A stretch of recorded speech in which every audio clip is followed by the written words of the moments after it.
Para pejabat tinggi negara maupun tokoh politik bersuara mengecam aksi teror di ibu kota. Mereka menyuarakan dukungan kepada aparat keamanan agar terus mengusut dan mencegah aksi serupa terjadi lagi. Satu, apa yang disampaikan oleh dunia internasional tentunya condemnation terhadap serangan yang dilakukan, teror yang dilakukan di Jakarta kemarin. Yang kedua, mereka menyampaikan simpati dan condolences kepada pemerintah Indonesia.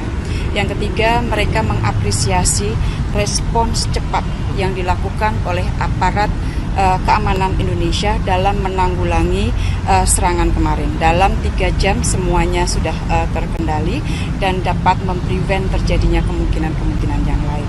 Ya, saya kira aparat terpadu sebagaimana arahan Bapak Presiden kemarin yang beliau mengumpulkan seluruh Menko, Mendagri, kemudian Panglima TNI, Kapolri, Kepala BIN, itu yang penting deteksi dini, koordinasi, lawan, jangan takut. Ini negara besar, negara yang berdaulat, kita lawan. Nyatanya juga tadi pagi kita kumpul dengan pelaku ekonomi, perbankan dan sebagainya juga tidak menjadi permasalahan yang prinsip ya. Saya kira kalau kita kompak melawan, saya yakin bisa. Ini negara yang berdaulat. Apa?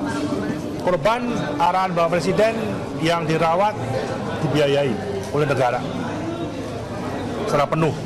Ya kan baik, Jakarta aman, nggak usah khawatir. Pihak keamanan udah bisa mengatasi. Dan saya kira juga kali ini juga nggak mungkin terlalu tolerir lagi untuk hal-hal yang saya kira pihak keamanan nggak mungkin terlalu sopan lagi lah sekarang lah. Ya kalau kamu mencurigakan nggak mungkin digiring baik-baik lagi lah. Kalau kamu nggak katakan tembak ya udah. Pak. Kami sangat terkejut ya. Ternyata seperti yang pernah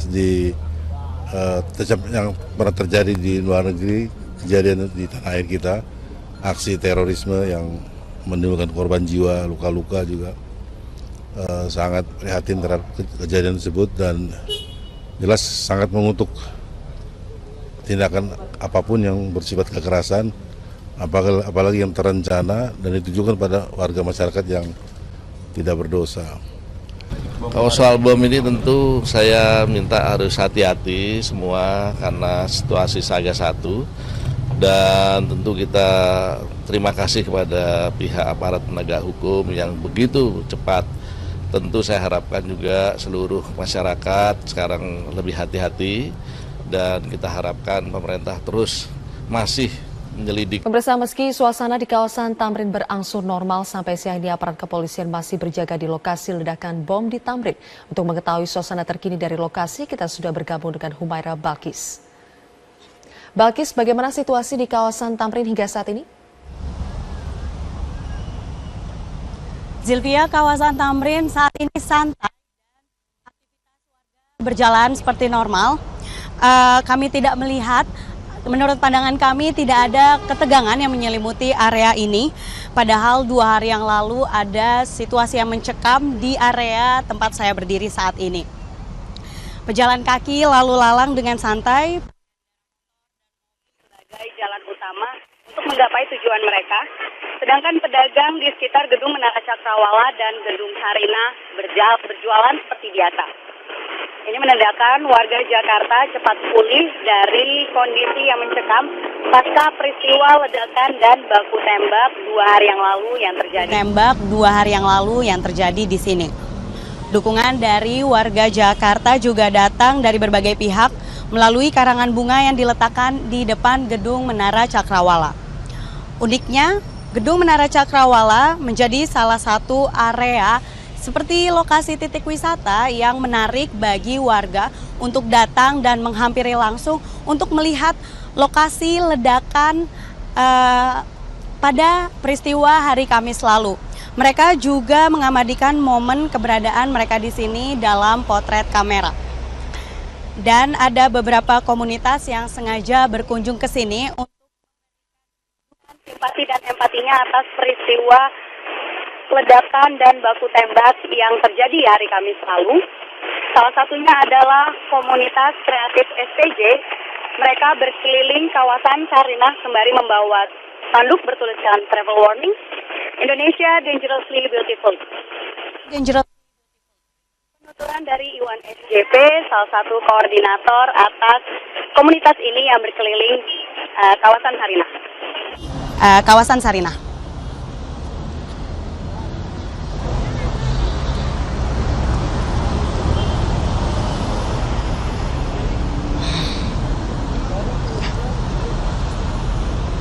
Baik, Humaira Balkis melaporkan langsung dari kawasan Sarinah, Jakarta. Pemirsa, korban tewas maupun korban luka masih dirawat di beberapa rumah sakit di Jakarta. Informasi selengkapnya kita bergabung dengan Aftian Siswoyo di Rumah Sakit Polri dan Sarah Wain di RS Abdi Waluyo. Kita ke rekan Aftian terlebih dahulu. Aftian, apakah proses identifikasi jenazah masih dilakukan di sana? Kita tembak saat petugas di pos polisi Sarinah ketika sedang Kamis pagi lalu. Ini sudah membaik.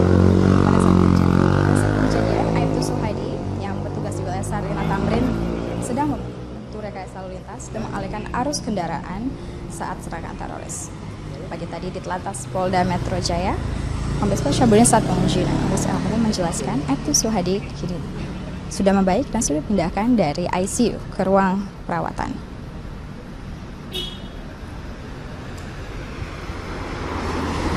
Ya, kami mohon maaf pemirsa, terjadi kesalahan teknis. Nanti kami akan coba untuk menghubungi lagi rekan-rekan kami. Sementara ini kita akan beralih ke informasi lain. Kabid Humas Polda Metro Jaya Komisaris Besar Polisi M. Iqbal membenarkan pihaknya melakukan penggeledahan dan penangkapan di beberapa tempat terkait dengan teror yang terjadi di Jalan Tamrin.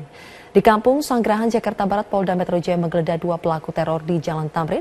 Kedua pelaku yaitu DI dan MA tewas ditembak polisi setelah melakukan aksinya di Jalan Tamrin. Polisi menduga rumah kedua pelaku ini merupakan tempat perakitan bom yang diledakkan di Jalan Tamrin hari Kamis. Polisi menyita beberapa barang bukti dari 2 rumah tersangka.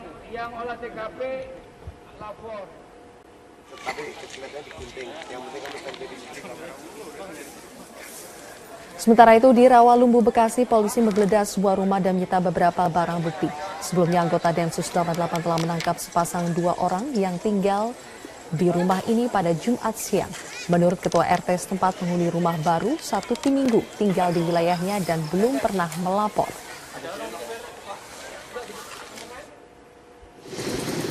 Jumat sore, tim Densus 88 anti teror Mabes Polri bersama Polda Metro Jaya juga menggeledah sebuah counter handphone yang beralamat di Jalan Raya Pondok Timur, Tambun Selatan, Kabupaten Bekasi. Dari keterangan warga, toko handphone tersebut diketahui milik Abdullah alias Edo Alindo, 28 tahun yang ditangkap di kontrakannya di Rawalumbu pada Jumat siang. Setelah itu, Polresta Bekasi Kota juga mengamankan 2 orang penjaga counter handphone untuk diminta keterangan.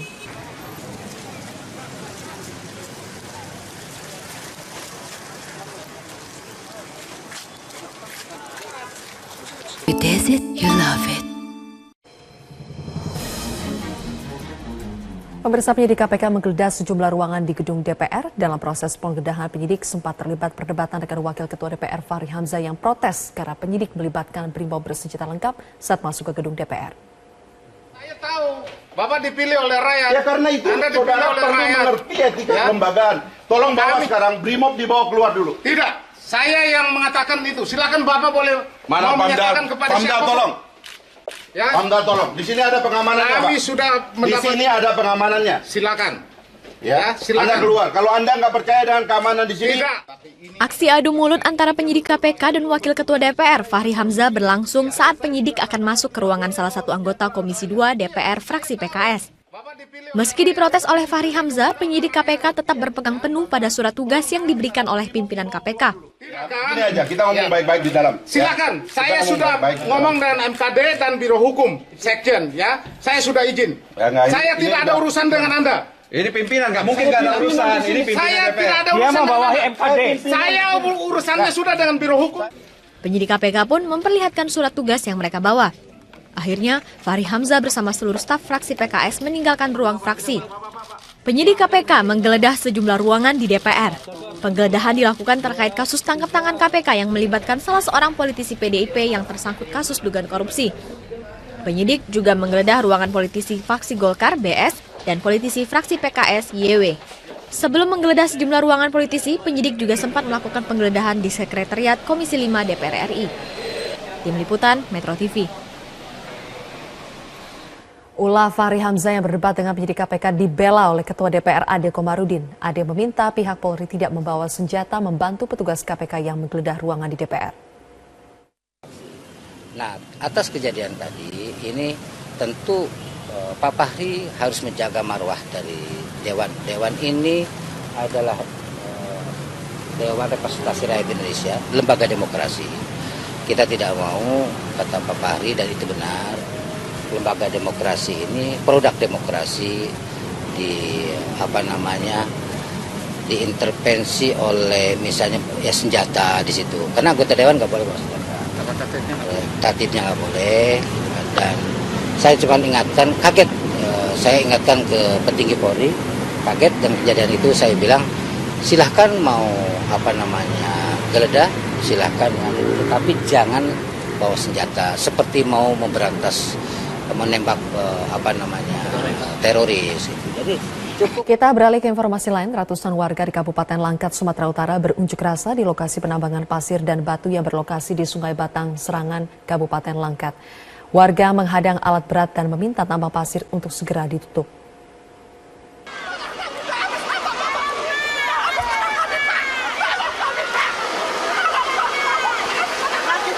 Ratusan warga langsung menghadang sejumlah alat berat yang sedang bekerja di pinggir sungai. Warga menuntut tambang pasir dan batu ini segera ditutup karena aktivitas tambang mengganggu warga.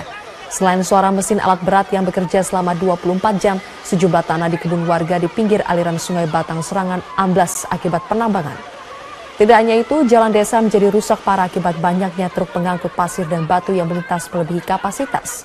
Puluhan polisi di lokasi tidak bisa menghentikan aksi warga ini. Kapolsek Padang Tualang AKP Erianto Ginting menyatakan usaha tambang pasir dan batu tersebut memiliki izin resmi.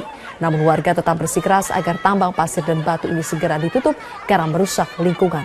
Warga mengancam akan terus melakukan aksi hingga tambang pasir dan batu ini ditutup.